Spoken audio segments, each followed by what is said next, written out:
Facebook live में आप लोगों का स्वागत है। आज हम लोगों ने बातचीत का विषय रखा है कि नरेंद्र मोदी को करप्शन क्यों अच्छा लगता है। और ये बात जब मैं कह रहा हूँ तो बहुत गंभीरता से कह रहा हूँ कि मोदी का करप्शन से कोई बैर भाव नहीं है।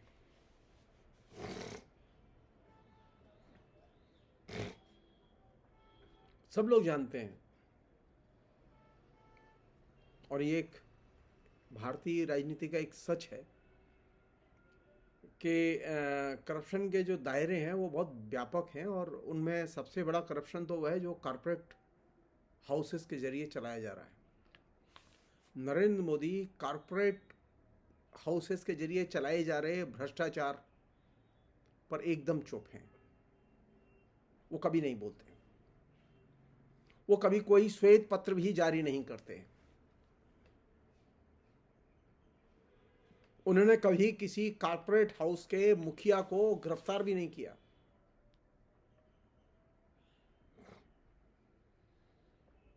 मैं यहां खाली जिक्र कर रहा हूं कि कॉरपोरेट हाउस और कॉरपोरेट करप्शन किस तरह से काम करता है। ऐसा नहीं कि मैं जानता हूं तो नरेंद्र मोदी नहीं जानते या उनकी सरकार नहीं, उनकी सरकार अच्छी तरह से जानती है, लेकिन उनकी सरकार ये भी जानती है कि कैसे कॉरपोरेट करप्शन के सामने सिर झुका के चला जाए।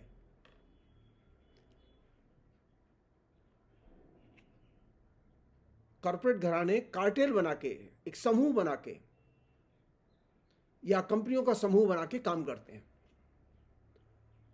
और ये काम वे इजारेदार विरोधी कानूनों का उल्लंघन करते हुए करते हैं।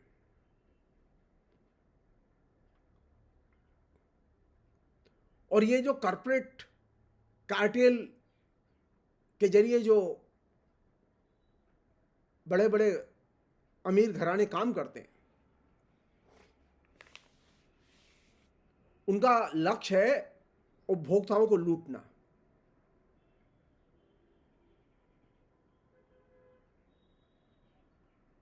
इन कॉरपोरेट लुटेरों ने सिर्फ लूट ही नहीं किया उपभोक्ताओं की, बल्कि उनके अंदर भय और आर्थिक संकट की सृष्टि भी की है। ये जो आपको चारों तरफ जो भय दिखाई दे रहा है, इस भय में सबसे ज्यादा निर्भीक अगर कोई है और स्वच्छंद कोई है तो वह कॉरपोरेट घराने। नरेंद्र मोदी की अगर सचमुच में दिलचस्पी होती करप्शन के खिलाफ लड़ने में, तो वे कॉरपोरेट घरानों के द्वारा जो कार्टेल बना के जो काम किया जाता है उसके खिलाफ में वे आवाज बुलंद करते। लेकिन उन्होंने तो कभी एक शब्द नहीं बोला, एक वाक्य नहीं बोला।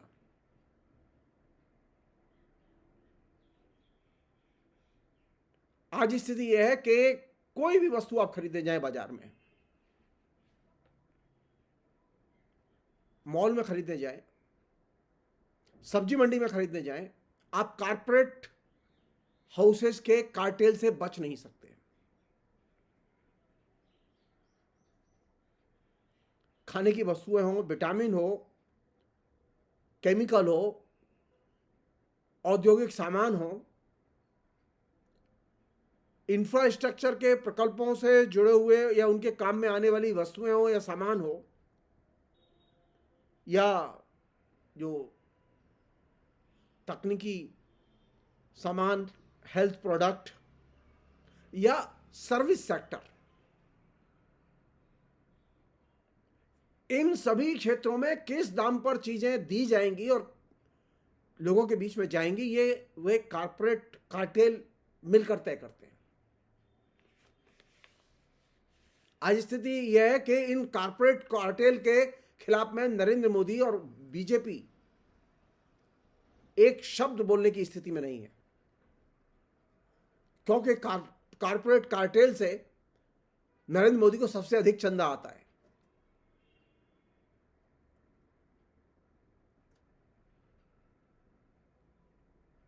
और ये जो कॉरपोरेट कार्टेल जो काम करते हैं, ये बिना घूसखोरी के काम नहीं करते, बल्कि ये अपनी सारी स्कीम घूसखोरी के जरिए लागू करते हैं।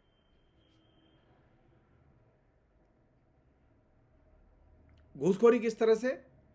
किन वस्तुओं के दाम किस तरह होंगे, ये विभिन्न किस्म की जमाखोरी के नियम और तरीकों के जरिए ये चीज तय की जाती है।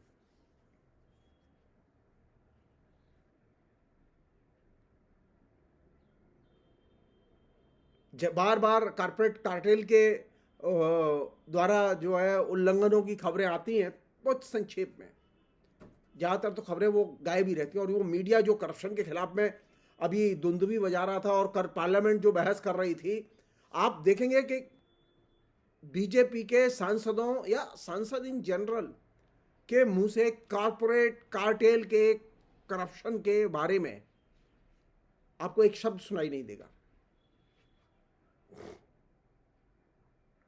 और ये कारपोरेट कार्टेल का जो पूरा दायरा है वो इतना विशाल दायरा है कि इसमें एक और भी चीज आती है जिसे हम लोग कहते हैं हेल्थ सेक्टर।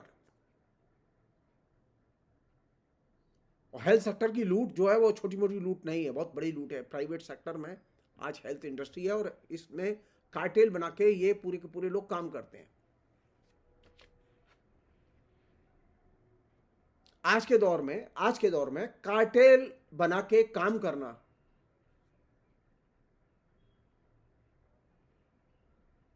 लूट का सबसे बर्बर तरीका माना जाता है।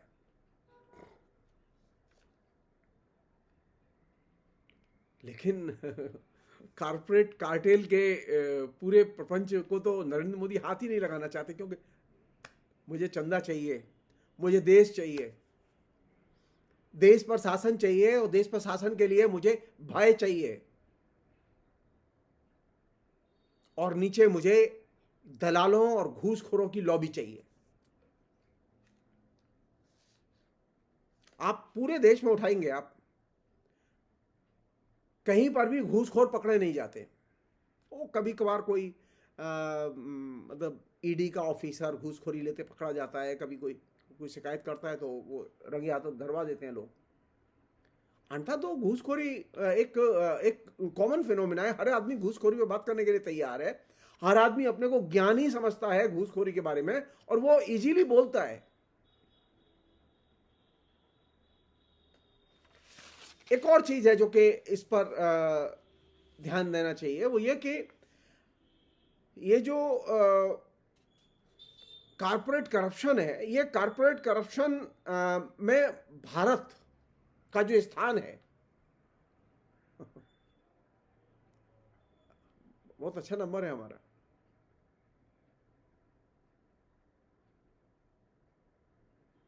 अभी तक भारत की सरकार ने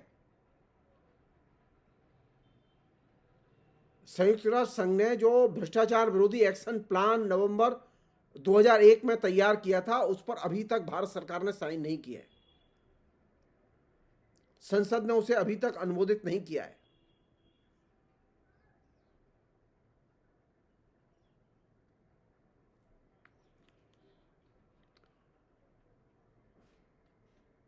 इसी तरह संयुक्त राष्ट्र संघ के द्वारा निर्मित अंतर महाद्वीपीय संगठित अपराध विरोधी कन्वेंशन जो दिसंबर 2002 में पारित किया गया था, उसे भारत सरकार ने मान तो लिया, लेकिन संसद से पास नहीं हुआ वो अभी तक।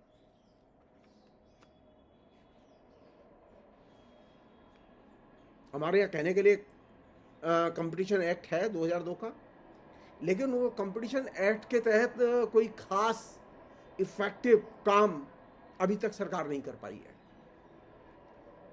और कारपोरेट कार्टेल की जो लूट है उसे रोक नहीं पाई है। इसलिए ये कहना कि नरेंद्र मोदी को करप्शन से लड़ने की आदत है और वो करप्शन को पसंद नहीं करते, इसलिए उन्होंने यूपीए के गवर्नमेंट के 10 साल के कार्यकाल के करप्शन की चर्चा की है, ये एकदम सफेद झूठ है। क्यों सफेद झूठ है? क्योंकि करप्शन का जो एरिया है वो बहुत विशाल है।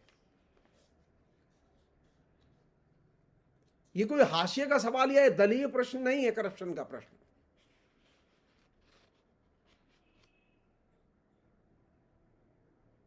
नरेंद्र मोदी में अगर साहस है, 10 साल में तो साहस दिखाई नहीं दिया, तो सबसे बड़ा जो करप्शन था बीजेपी में, जिससे कि बीजेपी बदनाम हुई, वह तो व्यापम था। तो व्यापम में लिप्त जो नेता थे, कार्यकर्ता थे, उनके खिलाफ तो बीजेपी ने कोई एक्शन ही नहीं लिया, बल्कि जो लिप्त थे उनको मुख्यमंत्री बनाया गया। तो मेरा कहना यह कि करप्शन के बारे में नरेंद्र मोदी को बहुत अधिक महत्व देने की जरूरत नहीं है। करप्शन को लेकर नरेंद्र मोदी ने कभी कोई लड़ाई नहीं लड़ी।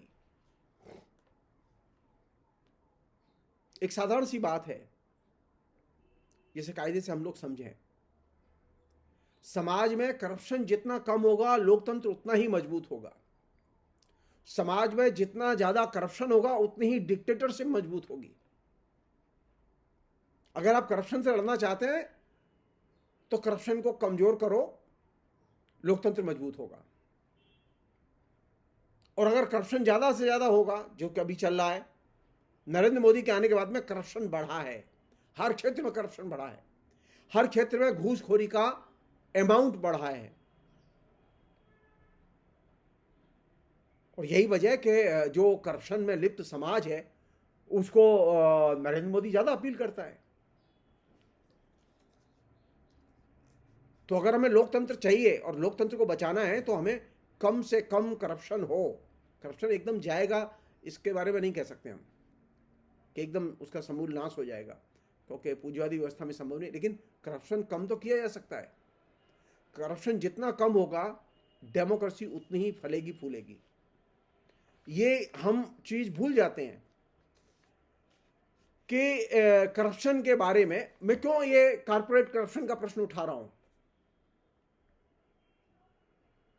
ये मैं इसलिए उठा रहा हूं क्योंकि जब जन लोकपाल बिल का प्रश्न अन्ना हजारे के आंदोलन में उठाया गया, और उस अन्ना हजारे के आंदोलन को लीड कर रहे थे आरएसएस से जुड़े हुए संगठन, उन लोगों ने जो पूरा हाहाकार पूरे देश में मचाया करप्शन के खिलाफ, उस जन लोकपाल बिल में भी कारपोरेट करप्शन शामिल नहीं था।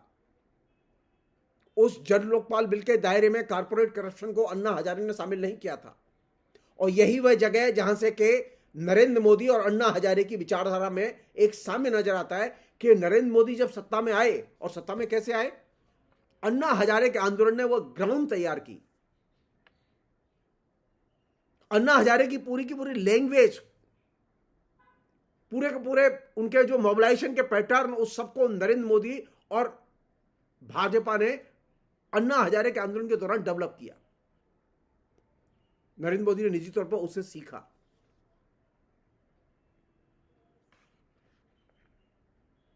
तो नरेंद्र मोदी के पास में अन्ना हजारे की विरासत है, जिस अन्ना हजारे ने हिंदुस्तान को इस नरक में फेंका है,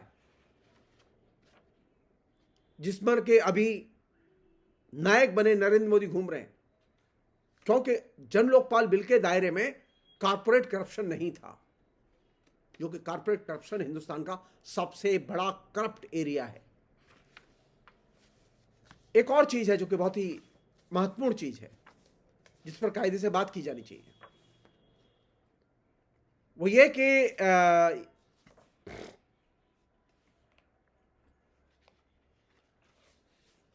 करप्शन के बारे में बात करते समय, जैसा कि नरेंद्र मोदी ने दावा किया है और उनकी सरकार ने दावा किया है कि वे करप्शन के बारे में बहुत गंभीर हैं, तो हम सिर्फ पूछना चाहते हैं कि उन्होंने ट्रांसपेरेंसी इंटरनेशनल की रिपोर्ट तो पढ़ी होगी। ट्रांसपेरेंसी इंटरनेशनल ने भारत का स्थान, अगर नरेंद्र मोदी ये कहना चाहते हैं कि यूपीए की सरकार ज्यादा करप्ट थी और उनकी कम करप्ट है, तो अगर ट्रांसपेरेंसी इंटरनेशनल की रिपोर्ट को माने, जो कि न कांग्रेस की है न बीजेपी की है, तो मोदी और यूपीए की सरकार के दौर में करप्शन में कोई खास बड़ा अंतर नहीं है। एक अन्य चीज और बहुत महत्वपूर्ण चीज, नरेंद्र मोदी से यह सवाल किया जाना चाहिए कि ये जो करप्शन का प्रश्न जो वे बार बार उठा रहे हैं और अभी विपक्ष पर हमला कर रहे हैं, हम एक चीज जानना चाहते हैं कि ये जो नव्य आर्थिक उदारीकरण जिसके गर्भ से ये करप्शन का पूरा बवंडर निकला है, जिसमें पूरा देश ही नहीं पूरी दुनिया डूबी हुई है, नरेंद्र मोदी क्या नव्य आर्थिक उदारीकरण की नीतियों को छोड़ने के लिए तैयार हैं? अगर वो छोड़ने के लिए तैयार हैं तो भारत को करप्शन से कुछ राहत मिल सकती है, लेकिन नरेंद्र मोदी के पास में तो कोई विकल्प नहीं है छोड़ने का।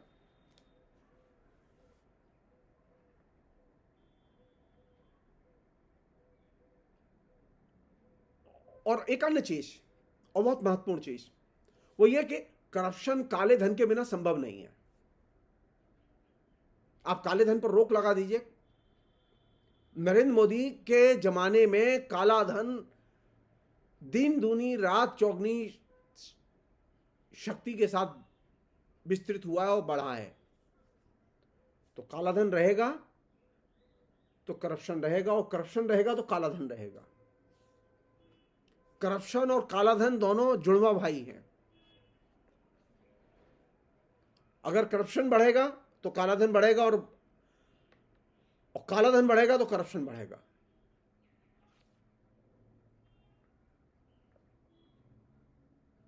अंत में जैसा कि मैंने शुरू में कहा आपसे कि एक तो है कॉर्पोरेट कार्टेल लूट और करप्शन, और एक है कॉर्पोरेट फ्रॉड।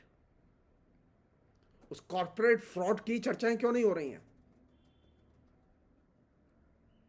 सरकार घुल के ये क्यों नहीं बताती कि कौन कौन से इंडस्ट्रियलिस्ट हैं जो कि बैंक से पैसा लेकर ठग कर चले गए, जिनके पैसे को एनपीए कर दिया गया?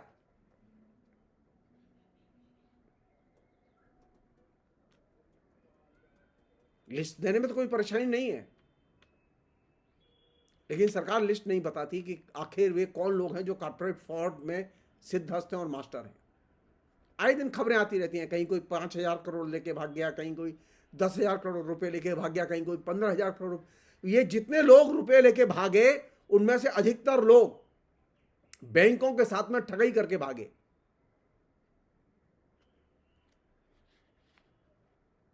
तो अगर करप्शन की बात होगी तो कॉर्पोरेट फ्रॉड की बात क्यों नहीं होगी? क्यों कॉर्पोरेट फ्रॉड बिना नीचे करप्शन के हो ही नहीं सकता।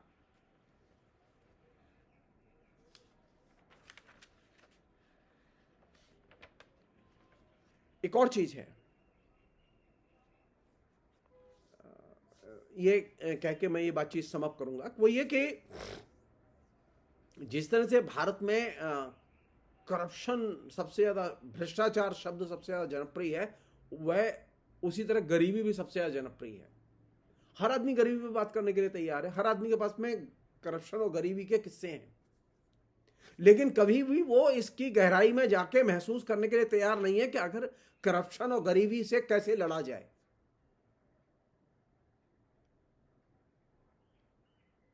कोई भी व्यक्ति ये अस्वीकार करने के लिए तैयार नहीं मिलेगा आपको कि जो ये कहे कि करप्शन नहीं है। सबके पास में करप्शन के अनुभव हैं, सब करप्शन से गुजरे हैं, और सबके पास में उसके कथानक हैं। ये भी कह सकते हैं करप्शन एक तरह से यहाँ का एक तरह से लोक संगीत है और लोक गीत है,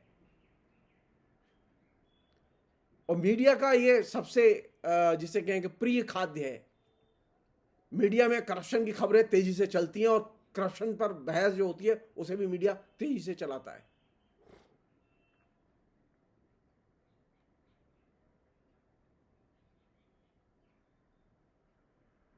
हम जानना चाहते हैं कि करप्शन पर लड़ते समय जो सबसे बड़े बड़े दावे नरेंद्र मोदी सरकार ने किए हैं,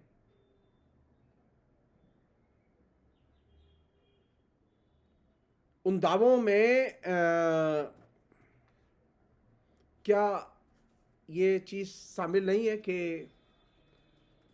ये जो पैसे देके एमएलए खरीदे जाते हैं, एमपी खरीदे जाते हैं, ये करप्शन का हिस्सा नहीं?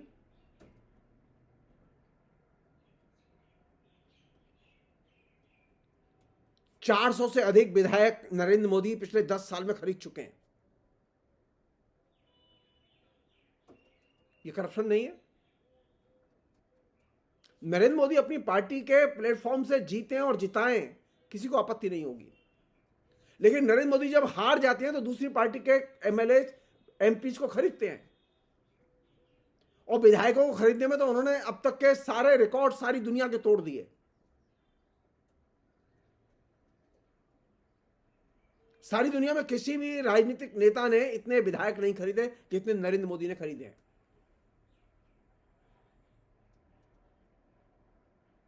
तो नरेंद्र मोदी के सामने करप्शन एक संभावना है,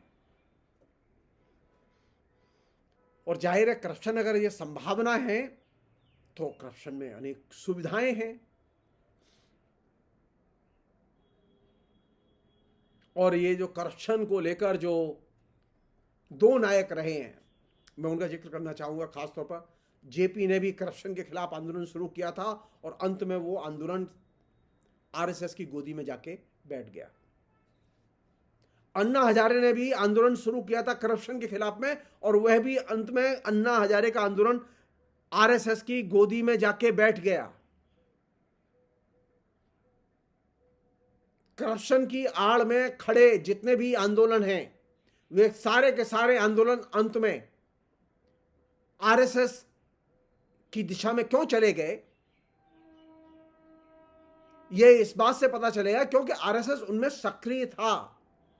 आरएसएस करप्शन के मसले को सबसे पहले आपके बीच में भुनाने की कोशिश करता है, और फिर जब सत्ता पे आ जाता है तो उसका फिर दूसरा एजेंडा होता है, करप्शन एजेंडा नहीं होता। वही लोग जो अन्ना हजारे के आंदोलन में करप्शन एंटी करप्शन हल्ला कर रहे थे, जो ही सरकार आई वे करप्शन भूल के डेवलपमेंट की बात करने लगे। अब उनके लिए अब वो करप्शन मसला नहीं रहा, बल्कि उनके लिए वो संभावना हो गया, वह सुविधाओं का स्रोत हो गया।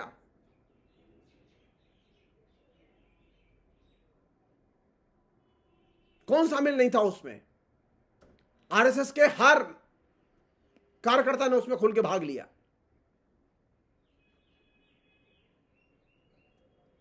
नरेंद्र मोदी ने उस अन्ना के आंदोलन की पूरी फसल काटी, कांग्रेस हार गई। करप्शन पर कोई बात नहीं हुई। उसके बाद 10 साल बाद नरेंद्र मोदी को याद आई कि यूपीए की गवर्नमेंट के बारे में एक श्वेत पत्र जारी करना चाहिए। अरे श्वेत पत्र जारी करना था तो जब आप सरकार में आए थे 2014 तभी जारी करते, क्या दिक्कत थी? नहीं। क्यों? क्योंकि करप्शन संभावना था और सुविधाओं का एक तरह से अड्डा था। अब फिर करप्शन की याद आई है क्योंकि अगला चुनाव लड़ना है। तो करप्शन के मसले पर नरेंद्र मोदी, आरएसएस उसी समय अपनी रोटियां सेकते हैं जब उन्हें चुनाव लड़ना होता है, लेकिन जब सरकार में आते हैं तो खुल के करप्शन करते हैं। करप्शन के खिलाफ में एक शब्द नहीं बोलते, एक कदम नहीं उठाते, और खुल के भ्रष्टाचार करते हैं। नरेंद्र मोदी और बीजेपी के और आरएसएस के खुल्लम खुल्ला भ्रष्टाचार का आदर्श प्रमाण है वे 400 से अधिक विधायक जो पिछले 10 साल में विभिन्न राज्यों में खरीदे गए।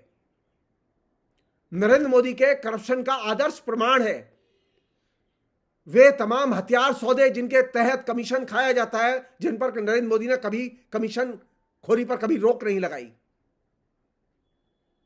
नरेंद्र मोदी के करप्शन प्रेम का आदर्श नमूना है कि नरेंद्र मोदी ने कारपोरेट कार्टेल के करप्शन के बारे में, कारपोरेट करप्शन के बारे में, कारपोरेट फ्रॉड के बारे में कभी कोई सख्त कदम नहीं उठाया।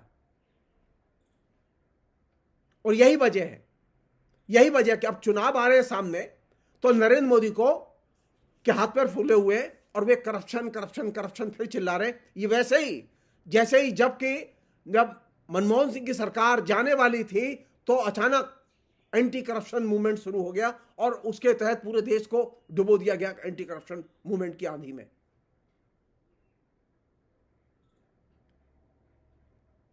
करप्शन नरेंद्र मोदी की संजीवनी है।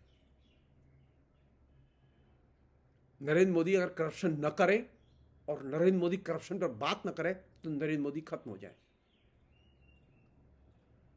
और राजनीति में तो सांप्रदायिकता सबसे बड़ा करप्शन है।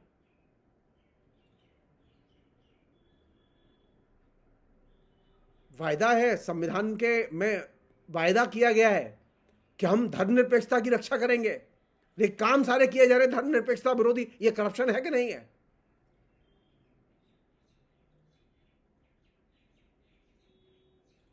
संसद में शपथ लेते हैं संविधान की और बाहर शपथ लेते हैं राम जी की, राम की शपथ खाएंगे। ये करप्शन है कि नहीं है? संविधान के साथ किया गया भीतरघात, संविधान के विरोध में किया गया काम राजनीतिक करप्शन में आता है, और नरेंद्र मोदी और उनकी पार्टी, उनकी टीम इसमें मास्टर है। इसलिए करप्शन के प्रश्न पर नरेंद्र मोदी की बातों का, बीजेपी की बातों का, आरएसएस की बातों का आप लोग विश्वास न करें। तो करप्शन के नाम पर वे 2 बार ठग चुके हैं। एक बार जेपी के जमाने में और एक बार अन्ना हजारे के आंदोलन के नाम पर, और दोनों बार हिंदुस्तान को बहुत गहरे आर्थिक, सामाजिक, सांस्कृतिक, राजनीतिक संकट से और उथल पुथल से गुजरना पड़ा है। अन्ना के आंदोलन ने जिस अंधे कुएं में फेंक दिया है भारत को,